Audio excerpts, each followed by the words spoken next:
Fucking fast talking Terry starts talking all sorts of shit, pissing me right off. Oh, it doesn't fucking matter, AJ. I don't even think I was actually the one that said it anyway. Hey, no cursing. We need to make sure we get there. Oh, fist fuck you. Nobody cares. Another day in the life of the hustle. We got Dylan Hughes here.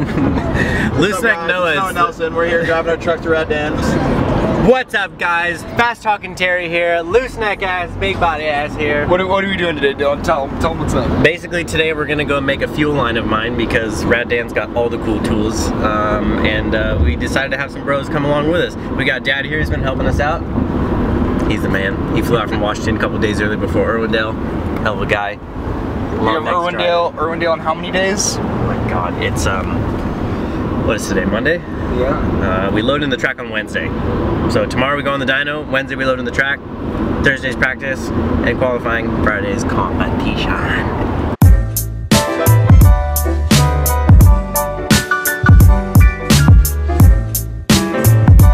What'd you get done? You got the little line on? Alright, so basically this hose was a little bit too long underneath the car because I added another fuel pump and then I had to make a Y that comes out of the two pumps. Which we will show when we get back to the shop. So basically this line was like this and I just marked it when we were at the shop. And then I just cut it with a super badass little that's hose. meant for cutting Cutting hose, yeah. So I just chopped it off and then I grabbed a straight instead of a 90 and then just grabbed a new crimp collar. And then basically you just use this XRP crimper and you just stick the thing up in there and you like have a special little die that goes in there. You just pump the thing down and then it just crimps it. You just like pump the thing down? Pump the thing down, pipe it down. Bye Renee.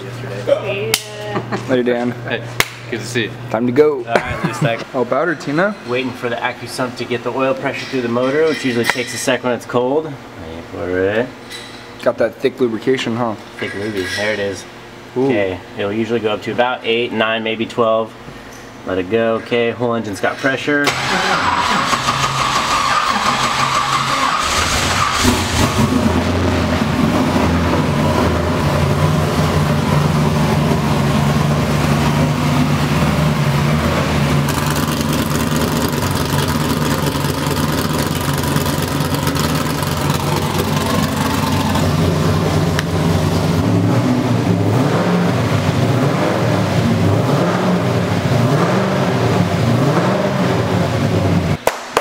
We're back at the shop with Fast Talking Terry Tina. Oh, yeah, that's me, I think, maybe. Yeah. That was you, that's right. I took like a slight bit of a nap for like 2 hours on that couch where AJ is. This guy right now, we're over there beating on stuff with a hammer, making lines, AJ's grinding on stuff. Music playing in the background. Music playing, Terry's just over there. I was out. I'm gonna put that clip in right here. Another pump, lines, nitrous bottle. We're about to start this thing up. Got all my boys out here helping me out. Got long neck Terry's just working super hard. I appreciate you, Loose Neck. But so I didn't get to film a lot of the stuff Dylan was doing because I fell asleep because I stayed up too late last night. But I'm gonna have Dylan explain some of the stuff that he got done for prep for Irwindale. So a couple things that we went over for this one. Basically, we didn't have the nitrous for the last couple rounds, which was a total bummer. Basically, we ran out of fuel pump and didn't have the budget or time to put the new fuel system in there and do it and then go back to the dyno, blah, blah, blah. So basically, now coming into Irwindale, now that I got my car back from St. Louis in Texas, kind of the East Coast swing, if you will, now I finally got it back to my shop and now we got to play with it. So what we got done basically feels really, really good. We did a little bit of an upgrade to our crankcase breather setup. I'm trying to get this thing to push. Right there. Yeah. Yep. Trying to get this to push a little bit less oil. I think that just the way that we had this baffled inside of there, it was just the oil was getting trapped, and when it makes a little bit of pressure in the crankcase, it just was filling this up a little more than I wanted to. So updated that, which is super cool. Changed moved the fitting to here from when it was back there. It was back there, but it was all getting trapped in a little baffle that was back there. So the front, obviously, when you're running this thing, it's wide open all the time, so all it's the oil going to lean back a little bit. Yeah, okay. So hopefully now it being at the front and with this line kind of going forward, it should kind of keep that from happening. I got a little baffle system in there, which is cool. Right now, Dad is finishing up the very last bit of the nitrous wiring, just getting the tack signal, so we can basically so the computer knows where to ramp in and out the nitrous. So it's based off RPM, which is super cool. So he's finishing that up, which is cool.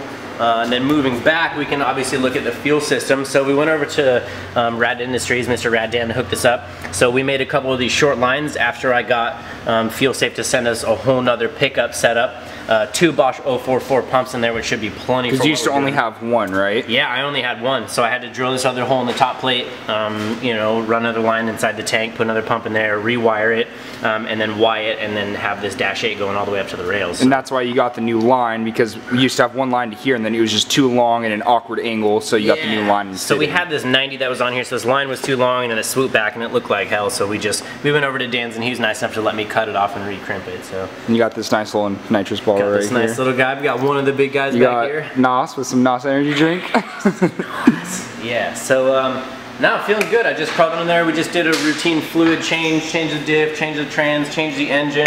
Oh. Move my seat position a tiny little bit, because this is one thing that I noticed I wanted to change just a tiny little bit. Was it too far forward or too far back? Just a little bit low. I really feel like I like to be a little bit higher in the car, just because I like to be able to see the corners. Okay. Because if you're way down in your car, I feel like your field of view goes up. So when you're like running somebody's door, you're like, wow, I'm really close, but they're still like 5 feet. So when you're up, you can like see a little bit more, so you don't feel as close even when you are close. So one thing that I've noticed.